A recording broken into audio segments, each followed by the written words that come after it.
Hello everybody, it's George from Ireland, so welcome back to my channel once again.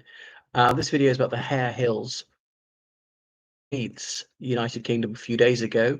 I've commented on them before about social workers feeling obliged to take two children into care because of allegations made about their parents. Police being called, the whole situation degenerating, and there being some acts of violence and these two vehicles burnt. Most economically depressed area of the city. I've only been to Leeds once, so I don't know anything about Harehills. Apart from that, quite an ethnically diverse area. But Nigel Farage is sort of himself a demagogue, saying things which were likely to intercommunal disharmony and so on, and things which appeared very ill-informed about it. So the family of Romanian nationality and of the Gypsy ethnic minority. So there's been a lot of prejudice against gypsies down the centuries. Some have been abominably treated, people saying all sorts of nasty things about gypsies. Now, no ethnic group and no nationality is all bad, good.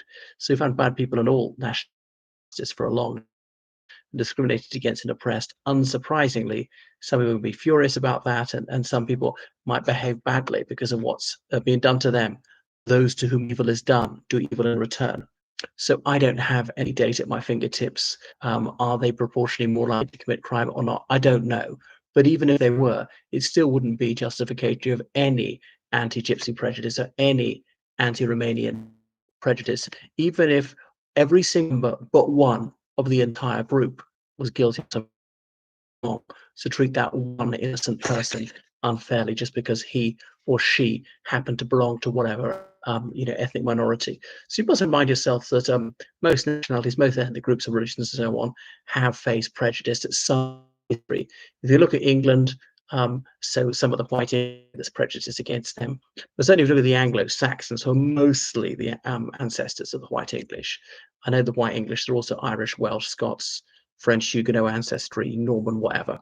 But mostly Anglo-Saxon. Of course, the ancient Britons were against them in the 5th century AD, or then the Danes were against them at some point. Then the Normans were against them and thinking that they were inferior and all the rest of it.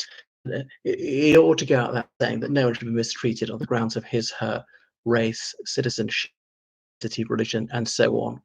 What more about the Harehills riots? And there's a significant Muslim community there. So someone who's the hero of the hour is Councillor Mothin Green of the Mothin Ali of the Green Party.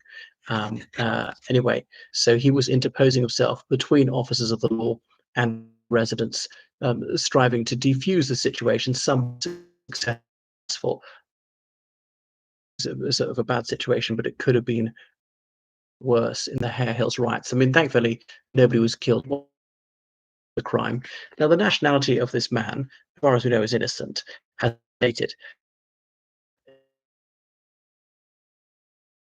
I suppose there's no need to do that. It's rather unhelpful because what it tends to do is say, "Oh, look," to cause a spate of prejudice against a certain ethnic group, United Kingdom.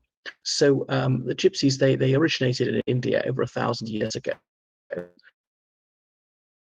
They moved west, and some of them speak a language which is distant to Gujarati, that the language of Western India, but moving through Persia, through Iraq, or across, what we now call, say, Syria and Jordan, Palestine and Israel, into Egypt. And because some of them came to the British Isles in the early 16th century and communities in Spain, but they're found in most countries in the world. And Romania have got some of the largest populations of Gypsy people. Sometimes they call themselves Romani, Rom, Rom often with a double R. But because they came from India so long ago, some of the phenotype makes that clear. They tend to conform themselves to the majority of the religion country, the country which they're in, well, often intermarried amongst themselves, were itinerants, fulfilled a particular role in society, being both setters and storytellers and horse dealers and circus performers and doing all sorts of jobs, but always being on the move in their caravan borders and what's in the country to the next. And there was the sedentary community often fell out with them. We didn't need horses so much. The coming of the railways, coming of radio and television. We didn't need circuses so much. I mean, obviously, gypsies have done all sorts of jobs, but particularly noted for being in certain sectors of the economy. And there was some bigotry against them, always, which were discriminatory, which is obviously horrendous, and suffered very, very badly in the Holocaust. Often they didn't go to school, often they're very bullied and were. Of course, until the 19th century, an awful lot of people were illiterate, particularly in Eastern Europe. And so they weren't too different from their sedentary neighbors. And obviously, it's difficult to maintain a high standard of hygiene in a caravan where there's no running water. Of course, most people until the 20th century were malodorous compared to today because we didn't have access to soap and shampoo and toothbrushes and things like that. But in the 20th century, sedentary people got indoor plumbing, and that really obviously improved hygiene.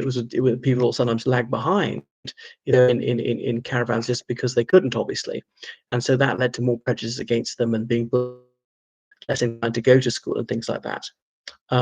Yeah, so goodness. And then the Holocaust, they suffered horrifically. I hope I pronounced it correctly. The Pojamoros, the gobbing, and what percentage of gypsies were murdered? We're really not sure. We know in the Shoah, about 33% of all Jews in the world were murdered in the space of only 3 years. And gypsies is really only so there's not that much documentation, so the estimates are not very clear, and gypsy owners wouldn't register themselves as gypsies, or it's sad to say there's still some anti-gypsy prejudice, yeah, and there's obviously some anti-Romanian prejudice in the United Kingdom. It's not as bad as it was 20 years ago when people were saying all sorts of disobliging things. So gradually reach integration. And a generation from now, people wonder what all the fuss is about, because there's always the next wave of immigration is going to be cataclysmic. And after a while, people will shrug their shoulders and just accept whoever it was who's immigrated to whichever country for time. Which about immigration, about the desirability of sort of numbers of certain individuals and so on. But no one should be mistreated on the basis of national origin, citizenship, ethnicity, and so on. And the gypsies have suffered more than most. So were the social workers prejudiced against these people because they're gypsy or because they're of Romanian citizenship? Maybe not. Or were the social workers more reluctant to take action because they fear the socialist? And if you don't intervene, people say the extended family. 79@gmail.com. Goodbye.